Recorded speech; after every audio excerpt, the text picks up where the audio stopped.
Well, as I pointed out a moment ago, this is a very famous painting. It is a painting of the storming of the Bastille, which was when French revolutionaries stormed the Bastille, which was a prison, and they released these prisoners. It was one of the crucial events that set off the French Revolution, and this was, as Judy Kern pointed out, July 14th, 1789. And we're going to talk about this era of history, the late 1700s and the early 1800s, and throughout the 1800s this morning. I mean, we'll have a total of 20 classes, so that's on average, 1 hour devoted to each century. So we're not really doing justice to everything that is in church history, but this is as good as we can do. During the first 17 centuries of its existence, the Christian church was victorious over many things that it faced. The church either, we might say, won the battle outright or just outlived the challenge. The church, here's some examples. The church emerged as the victor from the contest with, 1, the anti-Christian philosophers in the 3rd century, 2, the Arians in the 4th century, 3, the church dominated the state in the East and in the West in the Middle Ages, and from a Protestant perspective, we would say truth won out at the Reformation. However, by the time the Christian church comes to the 1700s and the 1800s, there were challenges that emerged that to this day are unresolved. Right? So the church, you might say, in one respect, is still engaged in battle with a couple of these movements that we're going to look at today. These two movements that we're going to highlight have had an enormous impact on the church. They have been very much threats to the church, to the life and the existence and the well-being of the church. On the other hand, I think they've actually been blessings, because just like we learned about in early church history, these threats that came about in the late 18th century have forced Christians, like true followers in Jesus, to refine what they believe and to understand and take hold of the Christian faith more than they did before. So I don't think that they're necessarily bad.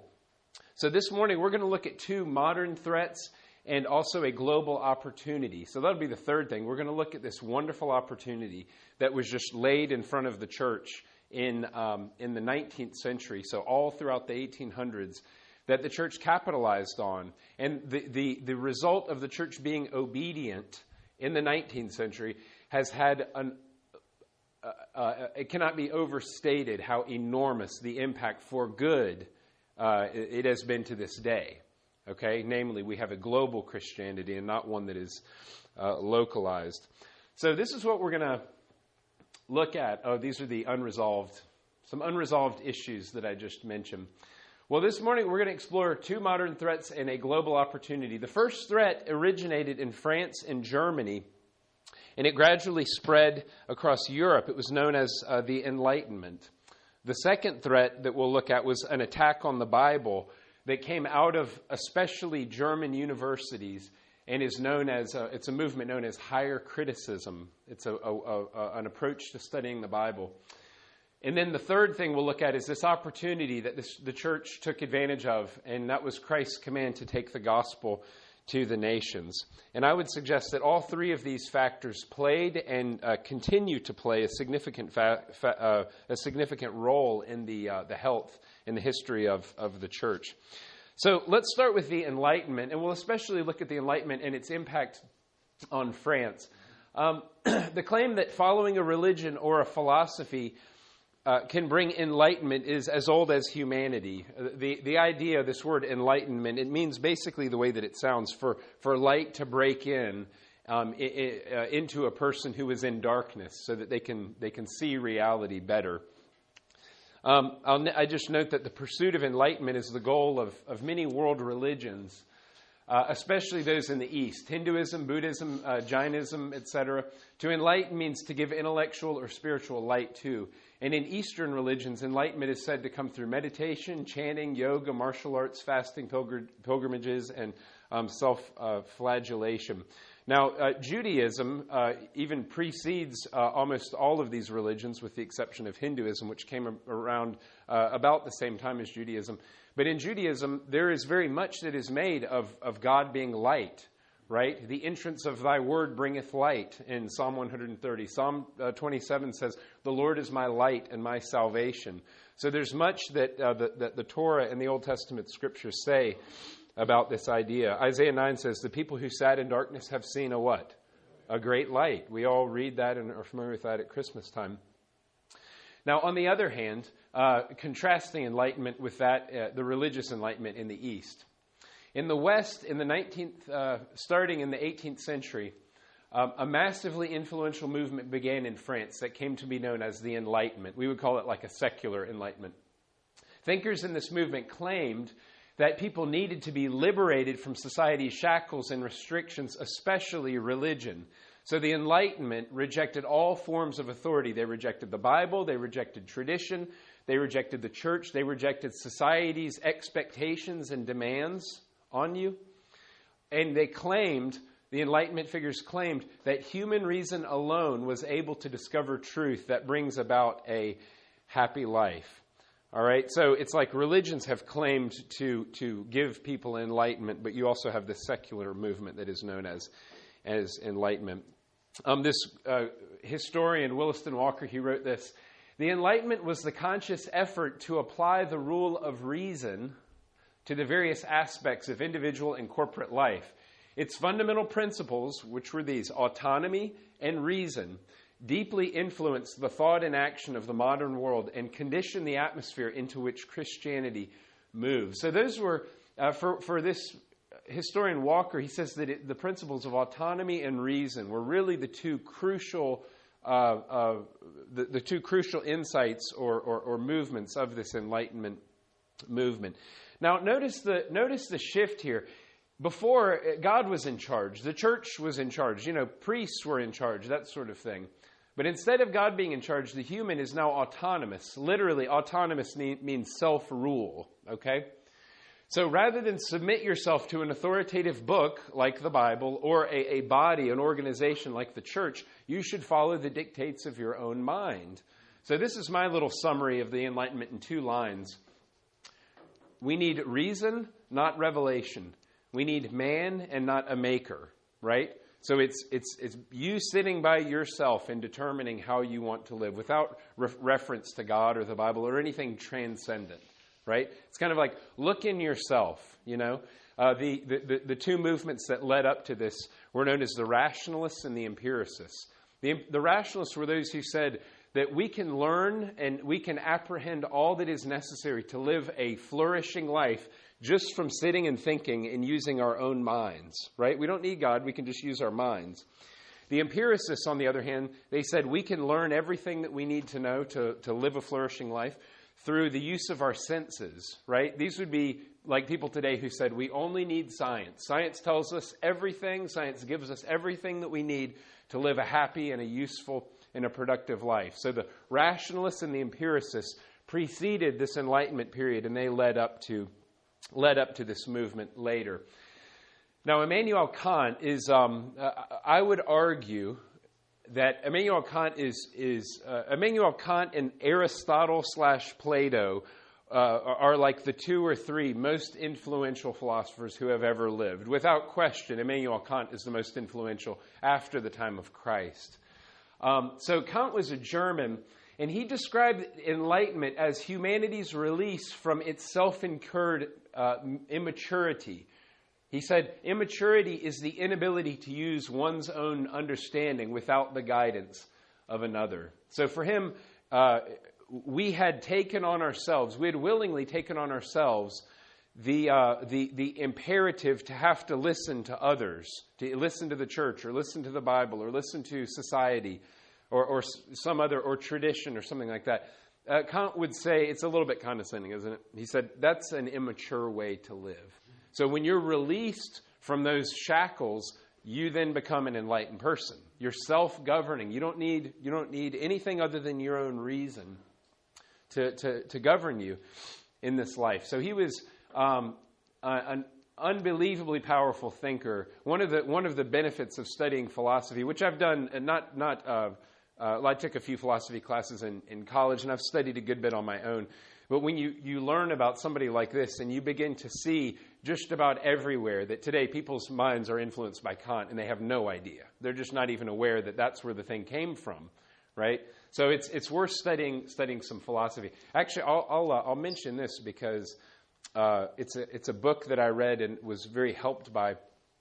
R.C. Sproul was not a philosopher, properly speaking, but he taught some philosophy. He wrote a book called Ideas Have Consequences. Ideas Have Consequences. It's very good and he helps to trace the impact of some of these thinkers on our thinking today. So Kant believed in God. This is important to say. Kant did believe in God, but he didn't use it in his writings, right? He said, we can come to a proper understanding of how we should live apart from God and apart from his word. Now, I profoundly disagree, but nevertheless, that was what Kant thought.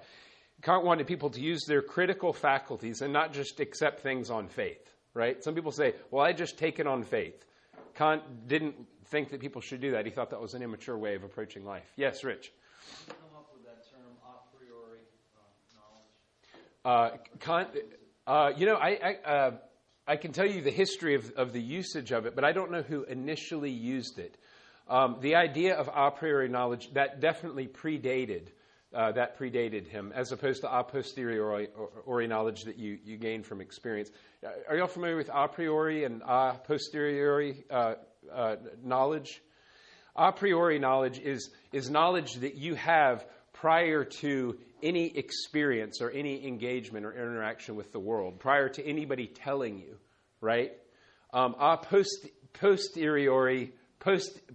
Anyway, I'm mispronouncing it. But that's knowledge that you have after you've experienced something, after you have been taught it, right? So I'll give you an example. And by the way, it's unbelievably hard to really prove which is which, okay? But let me give you an example. Sorry, I'm going to let Rich sidetrack us because this is very interesting. Do you have to be taught... Oh, please. Goodness gracious. The 1 week I don't have markers. Do you see these two dots right here? Is it necessary for someone to teach you that the shortest distance between 2 points is a what? A straight line. Did you have to be taught that? Now, the chances are you don't remember anybody teaching you that, right? But if you have an understanding of the idea of shortest, not wiggly and roundabout, then is it necessary to be taught that? Now, people who believe that we have a priori knowledge would say, no, that's an insight that it's sort of hardwired into your mind before you experience it. So anyway, but that's a little bit about that. But the short answer to your question is that those ideas did precede Kant, but I can't tell you the specific origin of who first used them. John Locke was the empiricist who used these ideas extensively. Now, this is my provocative definition of the Enlightenment. I like to be a little provocative. You all know me pretty well. Here's my provocative definition of the Enlightenment. Tradition, religion, and society have kept you in bondage, and you're going to be set free whether you like it or not. Okay, so that was really what a lot of these thinkers said. In fact, I'm almost quoting Rousseau. Thank you, appreciate it. All right, someone give me another question where I need this, because I don't actually need it right now. You can see the dots, right? Okay, did you have to be taught that? Okay, thank you, Anna. I have a question. Yes. Is the Enlightenment related to the Illuminati?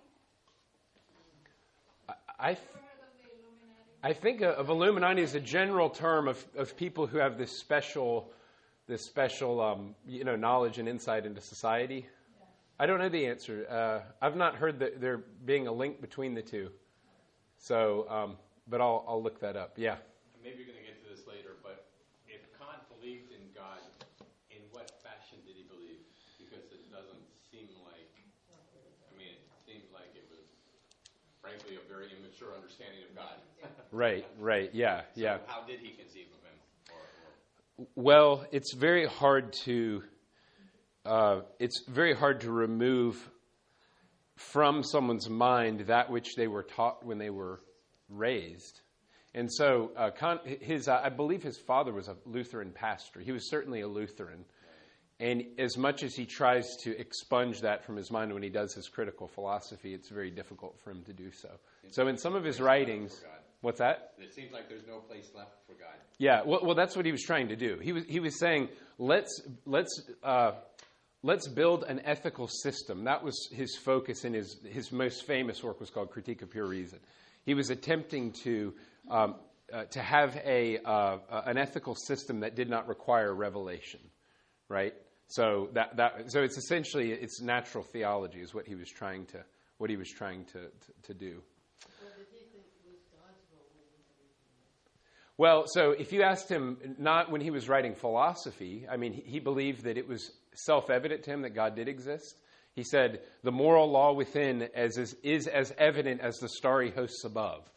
So he said that man's sense of right and wrong is so obvious. It's as obvious as looking out at the Milky Way on a dark night, and seeing that there's this vast creation.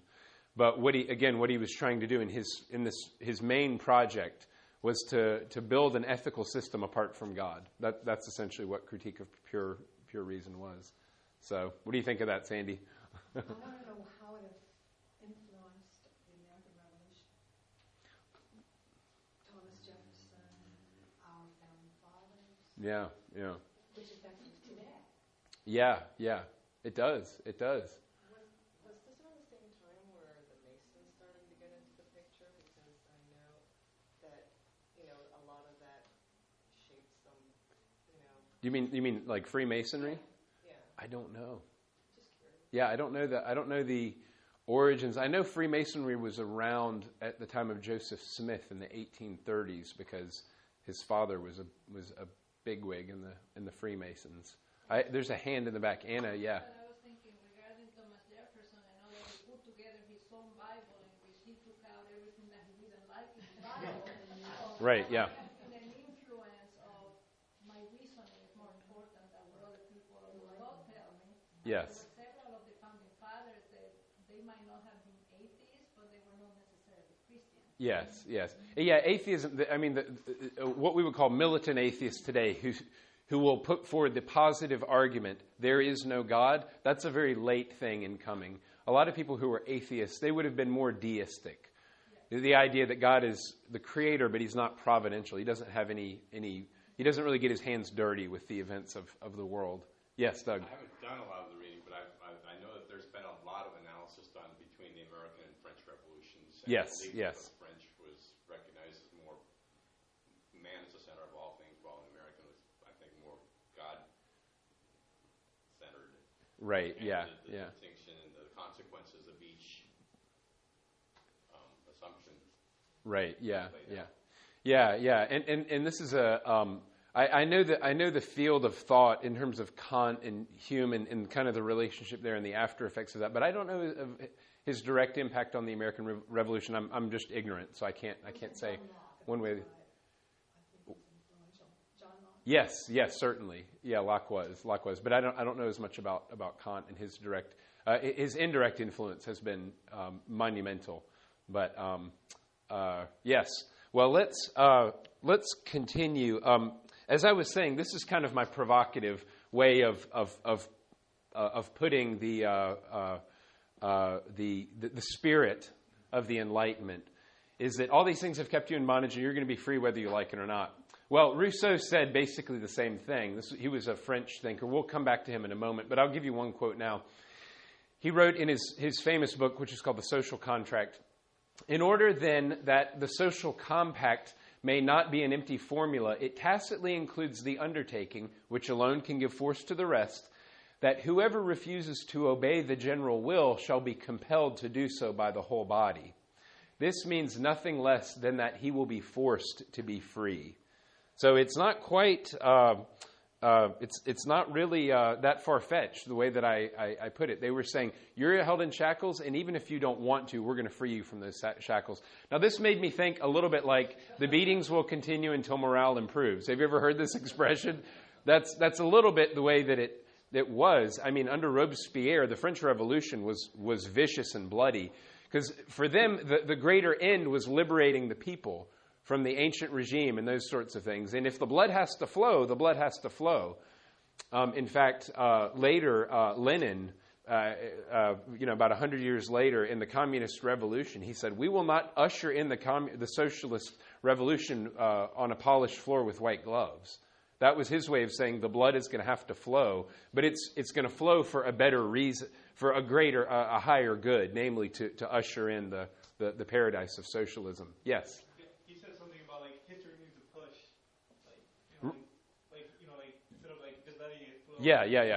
Yeah, that's right. Yeah, we'll give it a little nudge by killing a bunch of people. Yeah, that's right. And that's always one thing that has plagued I'm not being sympathetic to totalitarian dictatorships, but I'm just saying that is one aspect, one reality that has always plagued this totalitarian idea. It's like if you really want to get everybody on board doing the same thing, you can't allow diversity of thought.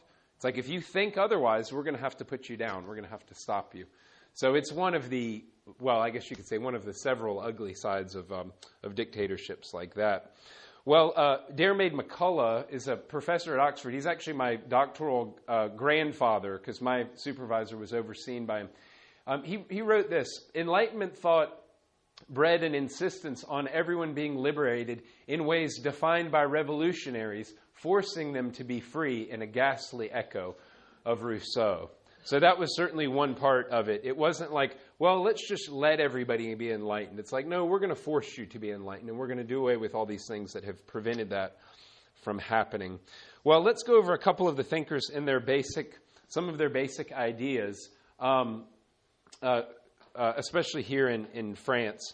Now, there was a Scottish and a German Enlightenment, certainly, but we'll focus briefly here on the one that was in France. Francois Voltaire was a very famous figure in the Enlightenment. He was a French philosopher. He wrote books about the evils of religion, especially Christianity. He wrote this about the Christian faith: Christianity is the most ridiculous, the most absurd and bloody religion that has ever infected the world. He wrote that to Frederick II of Prussia. He also wrote the line, "It is difficult to free fools from the chains that they revere." Now, by the way, as I looked into this is kind of a well-known quote. I looked into it. In the original context, he actually says the Catholic Church. So he was really coming down on the Catholic Church, not all of Christianity as a movement. Although for Voltaire, I don't think he would have actually made a distinction. I think he would have said anybody that believes the Bible and abides by it is an absolute fool. Rousseau, he made this very famous statement. He believed that man is born good until the shackles of society trap him and try to define him. This is his very famous saying, man is born free and everywhere he is in chains. That's in the very first section of his book, The Social Contract. So you see, the idea is that society has all of these obligations that it's imposing on you, and society is unfair. It's limiting you. It's trying to restrain you. You need to be free because a human, Rousseau would have said, a human in his or her natural state is liberated and is good and is kind and is loving to everybody. It's society that enchains you and that enslaves you, and you need to be free from those slaves of bondage. And one of those biggest ones was Christianity and religion. So he raged against those. Tragically, and we might say very ironically, he had this, what he called his love ethic. It didn't really work out in practice. He later lamented a decision from his early life. He fathered 5 children, but soon realized that they would be an impediment to his freedom, more chains in the pursuit of his intellectual goals. So he placed them in a foundling hospital, which was a home for deserted young children. And it was later in his life he bitterly lamented.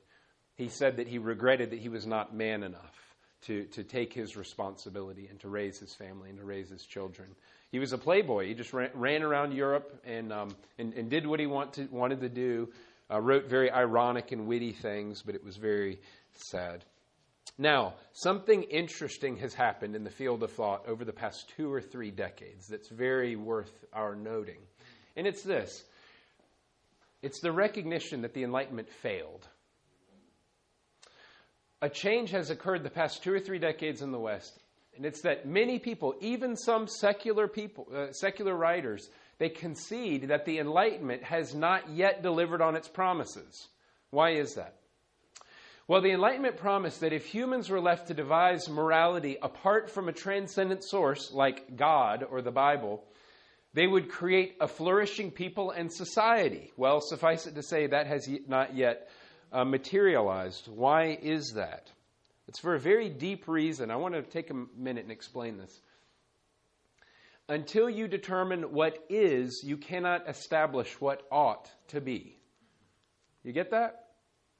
Until you determine what is, like, well, what is the source of ethics or morality for anybody? Until you determine that, you can never say what should be. You should be this. You shouldn't do that. Right? You see, I like this isn't that a great little graphic right there? Okay. So the church had always said the Bible, or we, the church, are the authority, and so therefore you should do X, Y, Z, 10 Commandments, love your neighbor, love God, help others, Well, the Enlightenment man or woman said, yeah, well, we disagree. We don't need the church, the Bible, or God to tell us who we are to be or how we are to be. But the Enlightenment never established what the source of authority was. It forever lacked a positive foundation for directing people's lives. Does that make sense? Well, let me go on a little bit so you understand this. Without establishing a clear and definite authority, who is to say what should or should not be? That's a very important sentence. Do we leave it up to the individual? Do we leave it up to the community, to the whole society, to the nations of the world? And if we do, which individual, which society, which nation, which community? Here's an example, get practical. Should the morality in 18th century France be our rule today, or 21st century Saudi Arabia? Who's to say? It's just your arbitrary reason for saying, well, obviously not Saudi Arabia today. There's horrible things there. It should, of course, be 18th century France. Well, who made you God? Who made you God? Tell somebody in Saudi Arabia today, what's their response going to be? They're going to say, of course, it should be 21st century Saudi Arabia. They would actually say it should be 7th century Saudi Arabia. That's what the rules should be today. And my question is, how do you show he or she is wrong? You can't do it. And so that's why even secular thinkers have finally admitted that the Enlightenment failed to deliver on its promises. There's a philosopher at Notre Dame called Alistair McIntyre who wrote a book about this, about the failure of the Enlightenment. And it's had a lot of traction, again, even among secular thinkers. The past couple of years, I've started watching a huge amount of YouTube videos, which I really like. And it's very interesting, if you're willing to put in a couple of hours, to listen to Jordan Peterson debate Sam Harris on this topic. Do you all know either of those names? Do you know their names? Yes, you know Jordan Peterson, okay? Neither of these people are even close to Christian, okay? Sam Harris is an adamant atheist. Jordan Peterson says, I don't know if there's a God, but I act as if there is one. Neither of them would say, I'm trusting Christ, But nevertheless, have you seen any of these? In Toronto, they had 2 debates that were like 2 hours each on these sorts of questions. Did you happen to watch those? Yeah, I haven't watched part of one of them. It's interesting to see Jordan Peterson, although he claims to believe in God, he doesn't have a foundation. Yes. Which to lay his claims on, and then you can see Sam Harris trying to go at the foundation rather than just simply arguing. But it's kind of strange to see them both argue. Yeah. For sure. And Sam Harris doesn't have a good answer for it, right? You ask Sam Harris, well, why is this or that the standard of morality? He doesn't know. Well, let me just give you a little heads up. Nobody knows. Nobody can say, because at the end of the day, it's just up to you. It's your arbitrary decision. It's all at that point. It's all just relative. If there isn't a transcendent anchor for us to establish our ethics and morality on. Okay, so. This is the last thing because we've spent a long time on the Enlightenment. We're going to move to Germany for the next few minutes, but I'll end on this note. Voltaire died in 1778 and boasted that within 100 years of his death, the Bible would disappear from the face of the earth. Ironically, 50 years after he died, the Geneva Bible Society moved into his former house and used his printing presses to print thousands of Bibles. So God does exist and does have a sense of humor. Yes, last thought on this. Do you think there's any connection with the fact that last decade they can't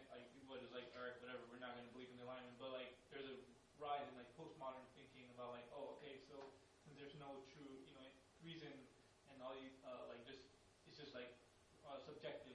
I just go the full way and just like embrace. Yeah, you can do your own thing, and I do my own thing. Yeah, it is. I think postmodernity is showing its bankruptcy. That it doesn't have anything to offer in society. Now it's deep in people's souls. I mean, people believe that you have your truth and I have my truth, and everything's relative. Well, that works fine until you want to criticize somebody, until you want to criticize a Christian. Then all of a sudden, there's this big standard of morality out there, and so you actually have grounds to criticize a Christian now. Wow, where did this come from? Or you want to criticize a terrorist or something like that. Everybody wants to criticize a terrorist or somebody who hurts children, but how can you really do that if morality is just relative? So I think it's showing itself in bankruptcy. And I'm not a prophet or the son of a prophet, but it seems to me now that all of the powers and the forces that are at work in modern society, it's really become a power grab. And I think it's going to become that more and more and more. And whoever can get political power by any means, by hook or crook, I'm talking on the left and on the right, whoever can get the power, then it really just is a question of who has more guns and more weaponry on their side. And then the cycle continues of terror. And I think things will probably go in that direction in the next generation. As much as I hate to say it, but that's my guess. Well, we don't want to give the Germans short shrift. So we'll look at one way where they have been very harmful to Christianity, as much as Luther was a German. So I have a soft spot in my heart for Germans. Well, we'll look at higher criticism next. This was the second threat, modern threat. Another effect of the Enlightenment was an academic effort, an intellectual effort that began in Germany. This academic movement sought to study the Bible just as one would study any other book. So instead of starting with the belief that the Bible is God's unique revelation to humanity, many German scholars began to read it as merely another piece of literature, that it's not any different from reading Shakespeare or something like that. So they asked this question: why should we study the Bible in any other way than we would Shakespeare or Homer? They also began to notice that the Bible sounds very human. They pointed out what they believed to be inconsistencies in the text. The study of archaeology was very late in modern archaeology. It wasn't invented until the late 1700s and didn't even become established as a proper discipline until the 1920s and 30s. So this is in the last 100 years that modern archaeology has come about. Now, many in the 19th century claimed that archaeology didn't support various claims in the Bible, and this led to increased skepticism. I would add, and this has been true again and again and again, that when people who are critics and skeptics about the Bible, they'll make a claim and say, well, the Bible says that David was installed as king about 1,000 years before the time of Christ, but there's no evidence for that at all. It's like, well, let's just sit here and wait, because in about 10 minutes they're going to find something. And that happens again and again and again. My favorite example of this is in the 1800s, there was an objection against the Bible because Jeremiah chapter 20, verse 1 refers to Sargon, king of Assyria. And these secular historians, they said there was never a Sargon, king of Assyria. We know that the Bible is wrong. Well, I went to the British Museum in 2003, and they have discovered there is a Sargon. In fact, there is an entire room that is filled with artifacts that were from the time of King Sargon and references to him. So whenever someone says, well, historically this is wrong, I say, well, just give it a little bit more time and it will prove itself to be right. That happens again and again and again with the Bible. So let me divide this up into what's known as lower criticism and what's called higher criticism. Okay. This is actually mislabeled. This should read really historical criticism of the Bible. So lower and higher criticism. So first, lower criticism is, I think it's a good, legitimate discipline that looks at the oldest manuscripts of the Bible and tries to determine, as far as possible, what the original words of the Bible are. Okay, so that's lower criticism. You have very liberal scholars that are involved in these endeavors. You have very, very conservative scholars that are involved in these endeavors. It's a good field of study. It's something I've read a lot about. So whenever someone says, well, how do we know that the words that we have in the Bible today are what was actually written? I'm like, well, let's have a cup of coffee and talk about it, because I've studied this for years, and it's something that's very, very interesting to me. Now, we distinguish that lower criticism from higher criticism. Higher criticism, it tries to get behind the words of Scripture and ask questions like, was this text intentionally distorted by the author? By the way, in this field, the answer is always yes, of course it was. So since it was, what were his or her reasons for changing the text? What forces were at play in the changes that were made to the text? Now, I'll give you 3 examples of higher criticism. The first is form criticism. Form criticism tries to determine the distinct time periods during which each portion of Scripture was orally transmitted, okay? So it'll take, for example, the Gospel of Mark, and it'll look at it and say, well, obviously it wasn't written by a guy called Mark, and obviously it wasn't written at the same time. So let's go through each section and each verse and try to determine when these oral traditions were passed along that were eventually committed to writing. Let me give you an example of this. Imagine reading these sentences. I rode home on my horse this morning, and as I microwaved a Pop-Tart, I saw the Challenger explode on live TV. You remember the space shuttle? And so I then sent my brother a Facebook message and told him the news. What do we know? We know that could not possibly have happened in that order. I rode home on my horse, I microwaved a Pop-Tart, I saw the Challenger explode, which happened in 1986, and then I sent my brother a message on Facebook. Facebook was invented when? 2005, 2004, something like that. Do you see how that paragraph, that can't have happened that way? Well, a form critic looks at the Bible and says, well, this couldn't have happened that way, right? So we know that this came from distinct time periods, and they try to figure all of that out. So the form critic, their job is to try and ascertain when the various sentences in the Bible were written. Now, I don't agree with this. I think the Bible was unified. I'm just this naive person who actually believes what the Bible says, and I think there actually are good reasons historically for believing what it says, but I'm just explaining the discipline. The second example of higher criticism is known as source criticism, where you have not Moses who wrote the Pentateuch, but Moses is. Would it be Moses is or Moses is? Moses is. Mosai. There would be Mosai. Well, source criticism is an attempt to identify the sources of the biblical text. The best example of this is what's known as the documentary hypothesis, or JEDP theory. Can everybody say JEDP theory? Fascinating, isn't it? Well, what does JEDP theory mean? Well, it's a claim that the Pentateuch, the first 5 books of the Bible, were not written by Moses, but were gradually written and compiled over about a 400-year period, from basically when David and Solomon were king until around the time that the captivity ended. And this is the JEDP theory, is that the Bible was written by at least 4 anonymous authors. The first was J. So the J source was the person who wrote about God and referred to God as Yahweh, you hear the J in there, or Jehovah, right? So that was the first time period. The next time period is what was known as the Elohist, the one who wrote, and when he or she, whoever it was, wrote about God, described God as Elohim, right? So whenever you see Elohim, you know that wasn't originally written by Moses. It was written a few hundred years before. D is the Deuteronomistic or Deuteronomic period, which is when there was a great focus on the law of God. So it was written, at a later time. And then the priestly, the P, that was the last time. And it was really when, if I'm not mistaken, it's when after the exiles came back, and you had the reestablishment of the priestly class in the books of Ezra and Nehemiah. So when Jesus says, well, Moses told you blank. Moses told you X, Y, Z. It's like, oh, Jesus, you're so ignorant and naive. I mean, Jesus doesn't know about higher criticism, right? He doesn't know that is so passé. Yeah, sure, a Jew would have thought that in the first century, but Jesus was an idiot.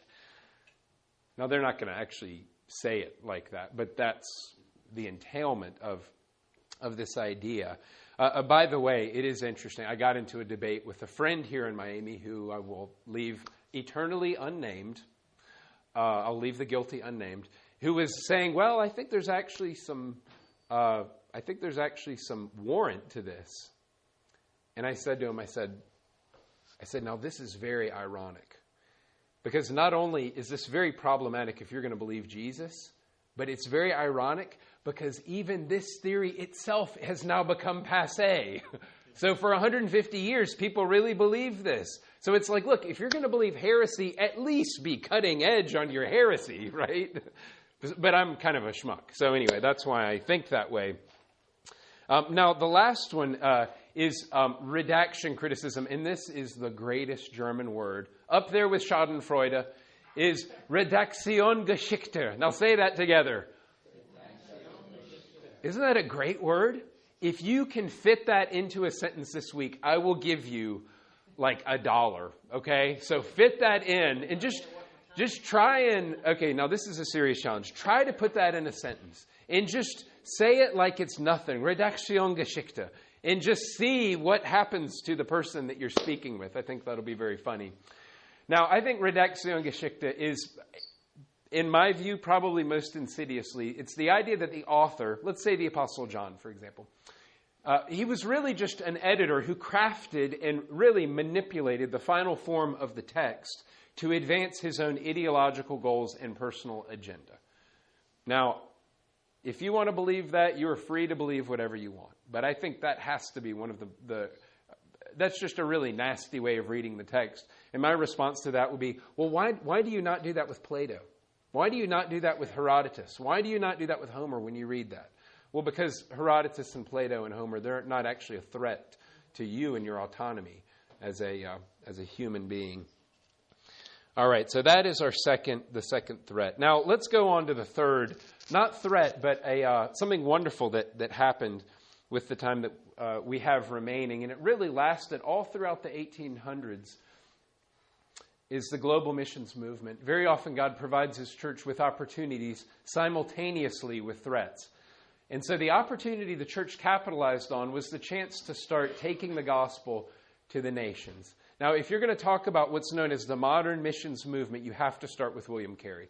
Because William Carey was an Englishman who went to India, as we're going to see, and he is credited as being, quote, the father of modern missions. So we'll start by looking at William Carey. Carey was born in Northamptonshire, England, which is a little bit west of Cambridge, about 75 miles north of London. His parents were from the lower classes, so he didn't have the opportunity to receive a quality education. Carey was nevertheless brilliant. He mastered Latin by himself at the age of 12. So he picked up a Latin text and just started reading it, and he got it. As a teenager, he mastered Greek, and by the time he was in his mid-20s, he knew about 7 languages: English, Latin, Greek, Hebrew, Italian, and Dutch, and he learned French in 3 weeks. So he was a pretty smart fellow, I guess you could say. He grew up in the Church of England, but his convictions changed, and he became a Baptist. He was a cobbler. He did not make delicious pies. He fixed what? Shoes. That's right. Does anybody have any shoes that need to be cobbled still? I don't think I do. I don't think I have any shoes that could take a cobbling. These days we just throw them away. Yes, self-cobbling. That's right. That's right. But he eventually became a pastor. Now, there were 2 books that William Carey read that caused this passion for missions to burn in William Carey. And the first is he read Captain James Cook's account of sailing around the world and encountering multitudes of isolated cultures, these people who had never heard the gospel. I think I'm actually going to read this just because it sounds good. Have any of you ever read anything by Captain James Cook? If I should have looked this up. If I'm not mistaken, he was killed in Hawaii, I believe. Some natives there just didn't like what he was doing, and I believe he was killed there. But he traveled all around the world. This enthralled William Carey. And the second book that he read and loved was David Brainerd's journals and diaries. You remember we talked about that, 2 weeks ago. So these 2 books, they fueled a passion in Carey to take the gospel to the nations. Now, there's a very famous story, and it's true, about William Carey, that when it came time for Carey to present this idea to other ministers, like, let's take the gospel out, he gave a sermon, preached, about the importance of taking the gospel to the nations, and the response was a little bit tepid, we could say. An older minister jumped up and said to him, "Young man, sit down. You are an enthusiast. When God chooses to convert the heathen, He'll do it without consulting you or me." thankfully, Carrie was like, I don't care what you say because we're doing this. You know, any of you have in yourself this a contrarian streak where you're like, well, I'm doing it anyway. See, if any of you are parents and you have children that are that way, maybe God will use them to be the father or mother of some Christian movement. Wouldn't that be good? A good way to harness that anger. So in reply, in the year 1792, Emma's just very much chuckling over here now. In 1792, he wrote the longest book title in the history of the world. An inquiry into the obligation of Christians to use means for the conversion of the heathen, in which the religious state of the different nations of the world, the success of former undertakings, and the practicability of further undertakings are considered. All by William Carey. By the way, the reason that book titles were very long in these days, do you know why? They didn't have dust jackets over books. You know, if you want to see what a book is about, you usually flip open the dust jacket and you read. They didn't have those, so they just put the whole thing on the title page. So anyway, there's a little piece of useless trivia as to why book titles were so long in those days. And by the way, 1792, when this was published, is actually the year that, for me, I've put as the start of the modern church era. And one reason is because of this book. Another reason is because of the proximity to the French Revolution and the Enlightenment. There really was a change that happened in the last decade of the 1700s. Now, the thrust of this book is that Christians still have an obligation to take the gospel to the nations. Many people believed in these days, there were two forces at work. One was a despicable, inaccurate understanding of Calvin. You had some people who claimed to be Calvinists, and they said, well, just like the minister, if God's going to convert the heathen, he'll do it without your help or mine. Now, I hope you know, if you've been here this summer, that is an utterly unbiblical idea, right? So that's not Calvinism at all. So it was a distortion of Calvinism, bless you. The second was that many people, Calvinists and non-Calvinists, they believed that the Great Commission was only for the apostles. That Jesus spoke it to the 12, and it was just for them, but it was not for the rest of the church.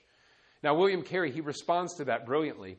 What pushback would you have if you just think about the text of Matthew 28, 18 through 20? What is there that you can think of in that text? I hope you have it memorized. That would push back against the idea that, well, that was fulfilled by the disciples, and it's not for us. That's true. They didn't. That's true. Is that the verb tense of like baptizing? Is it just like, I know that when you break it down into the original language, is it like a continuous verb? Yes. So the making disciples is a participle with these other imperatives under it: to baptize, to teach, to go. Anyone know Matthew 28:20, the last verse in Matthew? He gives the Great Commission, and then he says, "And lo, I am with you always until when? The end of the age." Not until the end of your life in 10, 20, 30, 40, 50 years, but till the end of the age. And so Carey made much of that. He said, no, this is still for us who are Christians. He had a great saying. He said, if you hold the ropes, I'll go down into the mine. You hold the ropes and lower me down, I'll go do the work of mining. And so Carey and several of his friends, they founded these mission societies, these organizations whose main aim was to send Christians out among the nations. And so in 1793, this is the White Cliffs of Dover. If you've ever taken the ferry from Calais to Dover, you'll see these. It's really a thing to behold. I sound like a 90-year-old, don't I? I just said behold. It's a thing to behold.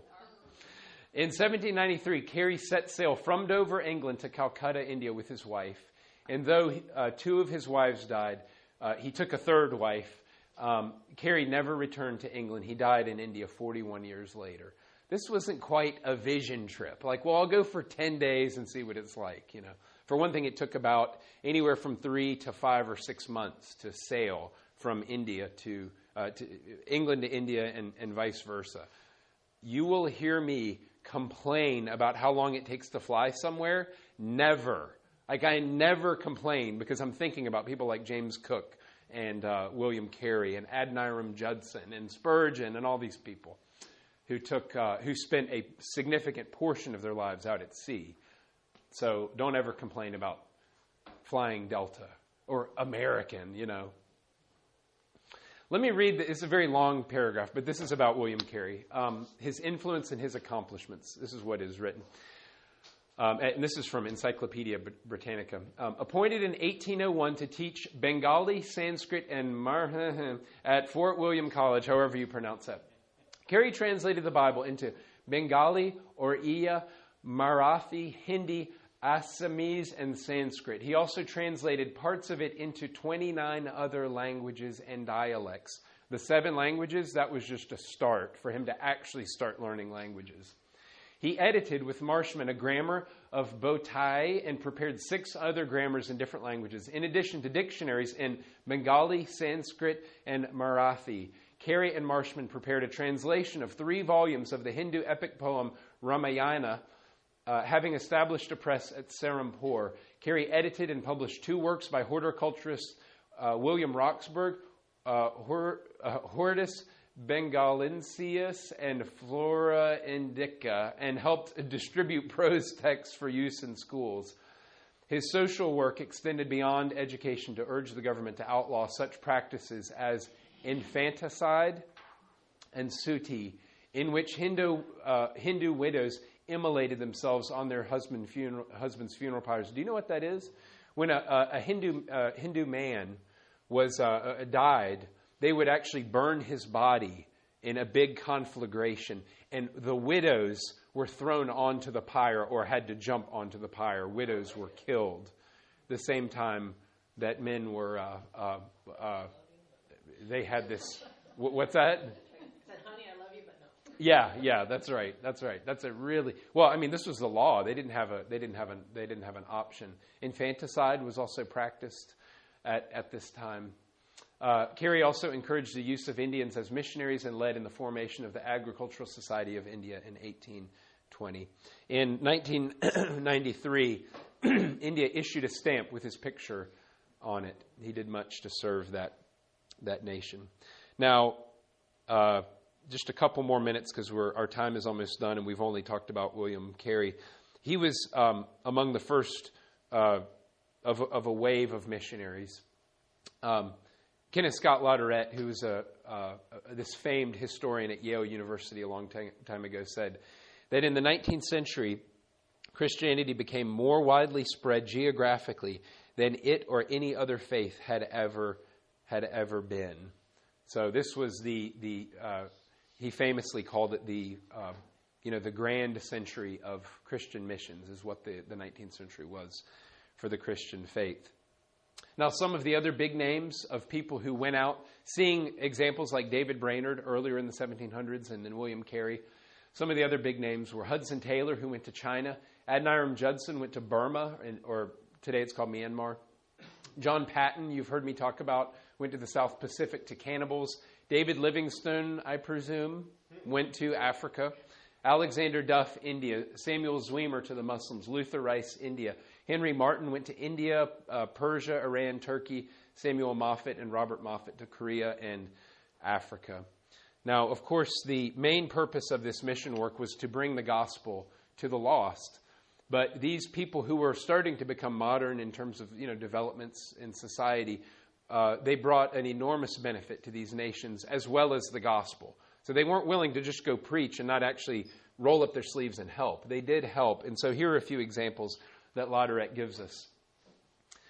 Here are some of the benefits that flowed to these nations.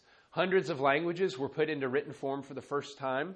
That's what Rosemary Bolton, that our church supports, that's what she's done. She's taken this language group of about 2,000 people, taken the sounds that they make when they speak, learn the language. You got to get this. She's listened to them, learned the language, and then made an alphabet and created a written language for them so that she can then take the Bible and translate it back into their language. She teaches them how to read their own language and then teaches them the Bible. This isn't like a 2-week deal, right? This is something it takes a whole career to do, and it's something that we should celebrate. Well, hundreds of languages were put into written form for the first time. The Bible was translated in whole or in part into hundreds upon hundreds of languages over time. Other Christian literature was distributed. Western-style schools were opened. A lot of countries now have compulsory education for all because of the educational efforts of the missionaries. Educational pioneers eventually got into government and brought educational reform to whole countries. Orphanages were founded. Hospitals were established. Public health was inaugurated. Efforts were promoted which raised the status of women. Famine relief was undertaken. And new methods of agriculture were implemented which lessened the frequency of the famines. So I do get a little bit grumpy when people today rage against what's known as colonialism. I grant there was some bad stuff with that paternalistic relationship. There's an ugly side to colonialism. But when you just look at the advancements that have been brought in a positive direction, that came as a result of nations, of England and the Netherlands and the United States sending missionaries abroad, it's unbelievable the good that has also been brought about. I think we have to be honest about the good and the bad and not be reductionistic and say, well, it was all evil and how dare you impose your morality on them? Yeah, sorry for imposing the morality that widows shouldn't be executed when their husbands die. Our bad, right? Okay. Well, over the next few decades, theological battle lines were drawn as a result of this burgeoning, this growing Enlightenment philosophy. Theological battle lines that would call into question whether or not it was even legitimate for Christians to take the gospel to the nations. The legacy of the successful century of missions would be called into most serious question as a result of the divide between modernism and fundamentalism, and that is what we will explore next week. Our penultimate class on church history. We'll do fundamentalism and modernism at the turn of the 20th century, and then we will do the last week, the modern church, the past, present, and future, as a way of concluding. Anybody have any questions? Yes, Anna. Just a little comment. Gladys Aylward in China, she also had a huge influence in outlawing the food binding that used to be a tradition in which they artificially would constrain the girls' feet. Yes. Basically, they were handicapping them. They could never normally walk just because it was seen as women's feet were seen as more attractive if they were smaller. And she played a huge role. She was a missionary in China, and she played a huge role in outlawing the practice. Yes. That's good to hear. I'm familiar with her, but that's a lot of good that has been done. Any other questions? All right. Very well. Thank you all so much. We'll see you in worship.